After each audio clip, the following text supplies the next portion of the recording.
So we finished up the refurb and delivery of Cimarron Hills' new rescue pumper. This truck started as a stock truck. We've completely redone this truck. We're gonna take you through this and talk about all its features. Hi, I'm Battalion Chief Michael Anthony with the Cimarron Hills Fire Department. Been nice to work with IKON and Rosenbauer and even SVI on the delivery of this pumper and all the crazy changes and additions we've made to it. We're excited to add it to our new station that's being built. Hopefully it'll be done here in the next couple months. Cimarron Hills is the east side of Colorado Springs, about 6 square miles, pretty busy department. And so I think this pumper will do great in that area. We're in front of a stock engine that you've customized, so take me through that a little bit. When we started building Station 2, we hired a bunch of staff. So we had a sales tax initiative that passed this year that brought in some revenue to kind of help us add to our response within our district. So when we started working with Chris, we took one of Rosenbauer's stock trucks. SVI took delivery of it, and then we worked with SVI to add the paint scheme, add a couple of little unique features to make it one of a kind. It's been about a 2-month process from the first time that Chris Shannon found this truck to today. Then the next week or so, we can put it in service and start utilizing it around the district. Is there a story behind the blackout? Chief York, he wanted to differentiate us from the police department. He kind of went with the black uniforms. We have a Quint that was refurbished by SVI probably about 5 years ago. And they came up with that black and red paint scheme, and we've kind of carried that through all of our apparatuses now. Anything that was chrome on it, we blacked out. We added the blackout American flag on the grill. You know, the blackout, I think personally, looks pretty good. I notice a lot of other departments are starting to move in that direction as well. The more black, the better, in my opinion. It's definitely a popular option. When we went to Rosenbauer a couple months ago, when we were doing the final inspection on our Type 3, we saw a couple trucks with this backlit, and we knew that one way or another, that's what we had to have.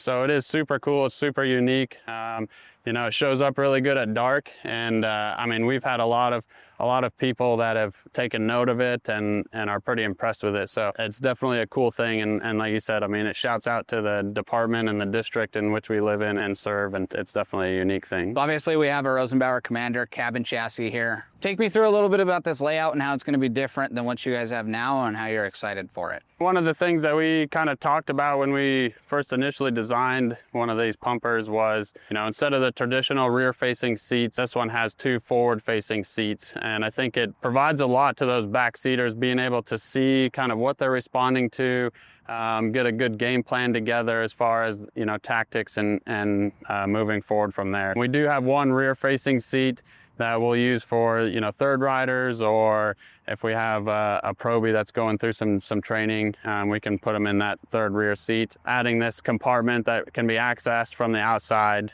for quick and easy access of whether it's medical gear or different types of equipment that we can just pull straight off the sides. So moving just backwards of the cab, we've got crosslays that are on this mid-mount pump panel. Something unique about this is that seatbelt webbing. Is there a reason why you guys went away from the vinyl and went to a seatbelt webbing style? So on the crosslays and then the rear hose bed, we went to a seatbelt style webbing hose bed cover. And the biggest thing there is just the quick, easy access. So when we get to the rear of the truck, there's seatbelt buckles that we can release, and that cargo netting will just drop out of the way. So our current apparatus is bungeed on the bottom. You have to flip it up, and it just kind of the safety aspect of standing on the bumper, trying to get that hose bed cover out of the way. We're trying to eliminate some of that of having to crawl up on the bumper as much as possible, especially, you know, in the cold winter months of that we have here in Colorado and the ice buildup, and trying to look out for the safety of our members and try to prolong their careers and eliminate some of those injuries.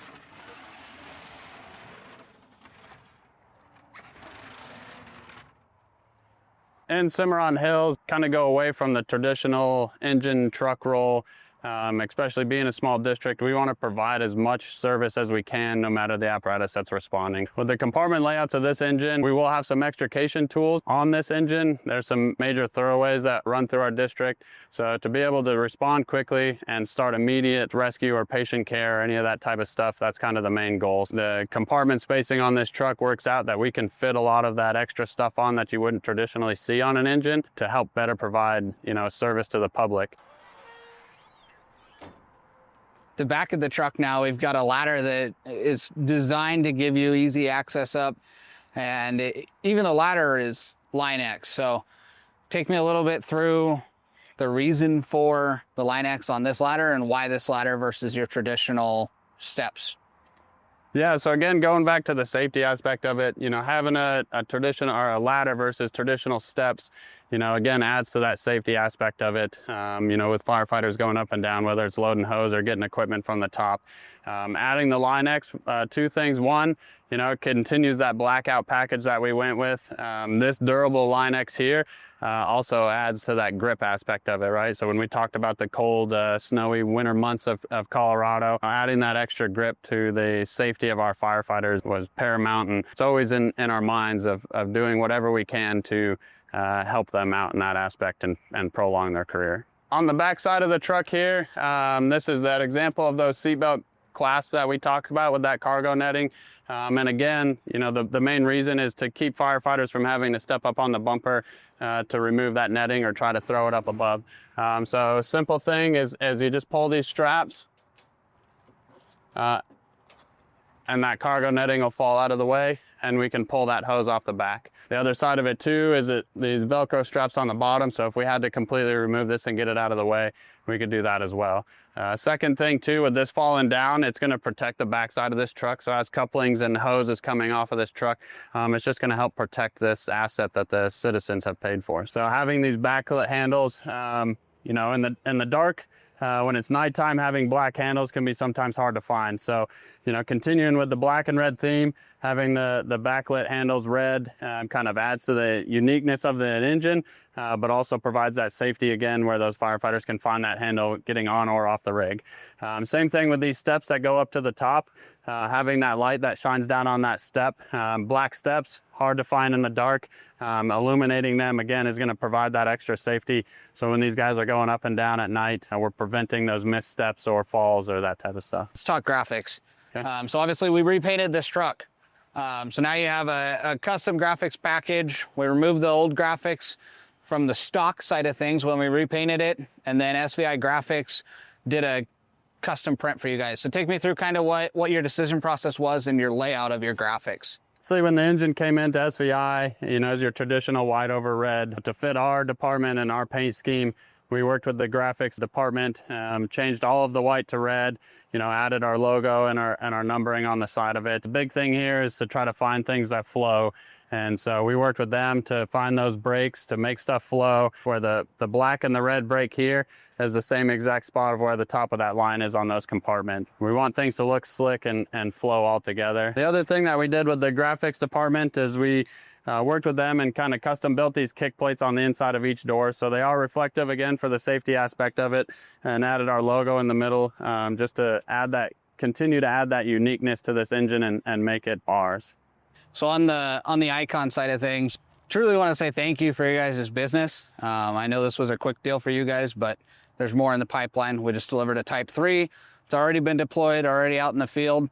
So we're excited to see this one get in the field. So thank you guys for your business and look forward to the continued partnership. Yeah, and thank you guys. Absolutely. Like you said, this process moved quick, from the Type 3 moving into the Type 1 build here. Working with Chris was a pleasure and extremely easy to get stuff going. Working with SVI and their team, things moved quickly and we were excited to have it and put it in service as well. And I know you guys have an open house coming up, so if you want to give some of those details so that they can come out and check this thing out. Yeah, absolutely. So this truck, hopefully our Type 3, if it's not deployed, both brought by IKON August 8th from 9 to 3 at our Station 1. So that's 1885 Peterson Road down in Colorado Springs.